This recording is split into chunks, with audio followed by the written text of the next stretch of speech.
Peace and love, family. Peace and love. It's your boy Chris Enlightened coming back again with some more spiritual fiddles. And today I'm going in on what's your spiritual contingency plan? Ooh, this is a good one, family. This is a good one. What's your spiritual contingency plan? Ooh. This is a good one, family, because a lot of people don't have or not even aware of a spiritual contingency plan. When things like viruses, bad times, financial struggles, and things like that happen, you don't know what to do. And when you don't know what to do, you become a slave to your programming. You become a slave to whatever you're ingesting in your consciousness. If you're always afraid of what the media is telling you, what the news is saying, what your friends are saying, you're going to be a slave to whatever they say you should be a slave to. But when you develop a spiritual contingency plan, it supersedes all that false programming that you're getting. Now, regardless of what's going on out there, it may be true for some, but it might not be true for you. A lot of these diseases and viruses are nothing more than doxagrods. And doxagrods are nothing more than low vibratory algorithms that infect the consciousness of humans that manifest into ailments in this earthly domain. It's just as simple as that. So a lot of things are the ailments or the doxagrods you attract. You create a bridge for them to find you through your vibration, your actions, the way you think and feel about things. But if you're like me, a winner, you can walk around in a blizzard of darkness and still keep your light. That's what I do, because I add light to my soul daily. And I do it like I'm brushing my teeth. You know, when I'm brushing my teeth, washing my body, getting ready in the morning to do whatever it is I'm about to do, I'm saying divine prayers. I'm adding light to my soul. My spiritual contingency plans starts and ends with divine prayers. The Anabacoa, Gijilat Yaminka, Tatir Tezara, Kabel Ranatam Chasak Venu Tahar Nunora, Nagi Bordo She Yukadeka Kabavat Shamran, Bacham Taham Raka Meltazika Teka, Tami Gamlin, Chasin Kados Barap Tufka, Nahel Arateka, Yakiga Elam Chapanezo Krek Dushateka, Shavata Nukabel, Ushman Tazakata Nu Yodea Talamut, Burkshum Kavol Makuto, Lalam Vayed. And when I say that divine prayer, I'm feeling it. I'm not just Amako Gizladiminka, Tatir Tizara, Kabel. I don't say it like that. I say it like I mean it. I feel it until it tingles in my lower dantian.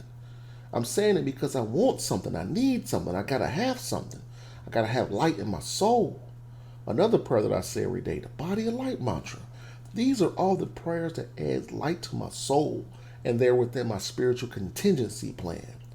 Jagad Bumi Alam Kabe, Suma Supermarang Badan, Badan Suma Supermarang Budi, Budi Suma Supermarang Nawa, Nawa Suma Supermarang Rasa, Rasa Suma Supermarang Kaya, Kaya Suma Supermarang Atma, Atma Suma Supermarang Dat, Dat Suma Supermarang Ingsan, Ingsan Jamini Prabadi, Tampatabanan Tapalawanan, Ana Ing Kalrak Tingsan, King Mahalmulaya Mahasuki Siete Soto Ing Kalrak Tingsan.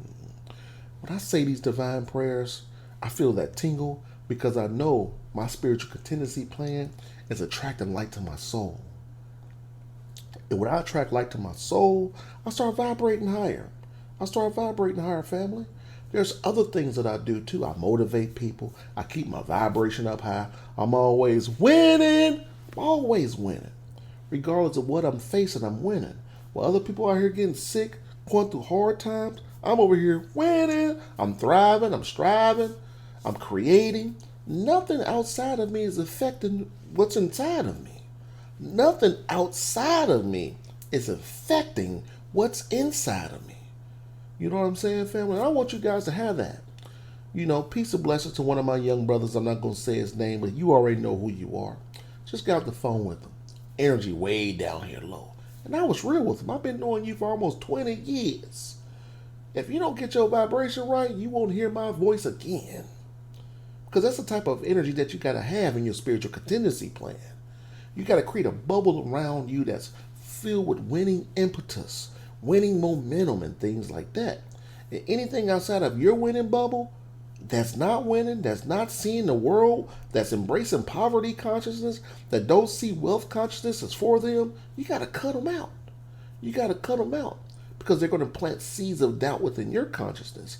And what their low vibratory energy is going to help you retort and re-anchor low levels of opportunity that you once had in your life.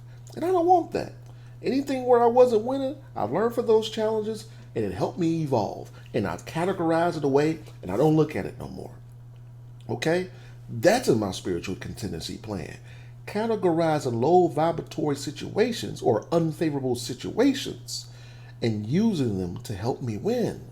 Because challenges help you evolve. When you fight for your limitations, you get to keep them. But your intent modifies future probabilities.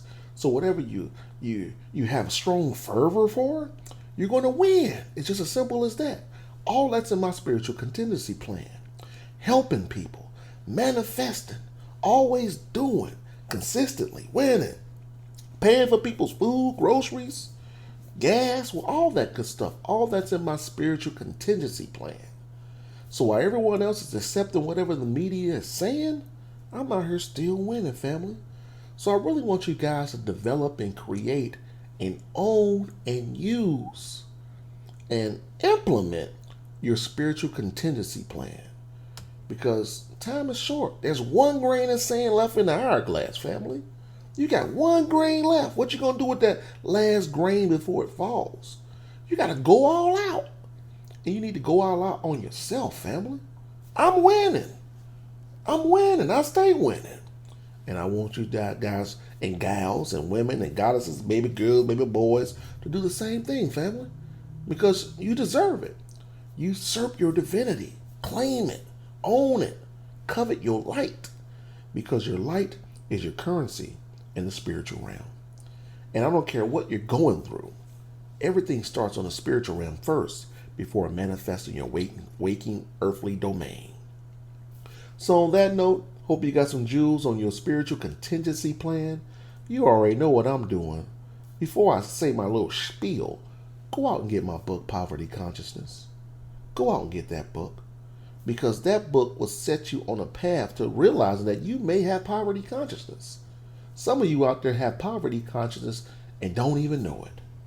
But you got to recognize it and be honest with yourself. Don't lie to yourself. Be honest with yourself.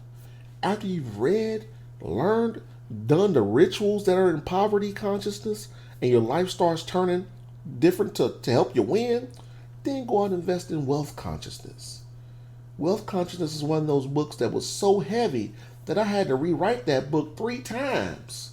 Because I was like, whoa, this is too much heat for the average mind. So I was like, you know what, let me write another book called Dissolving Your Limitations. So you got poverty consciousness, you got dissolving your limitations, and then you can jump into wealth consciousness. Because if you have poverty consciousness, it's going to be too far of a jump to just jump right into wealth consciousness. That's the reason why I wrote Dissolving Your Limitations, to have a medium book to prepare yourself to claim your wealth consciousness. Okay, family? So on that note, you already know what I'm doing. It's your boy Chris Enlightened, and I'm out here winning.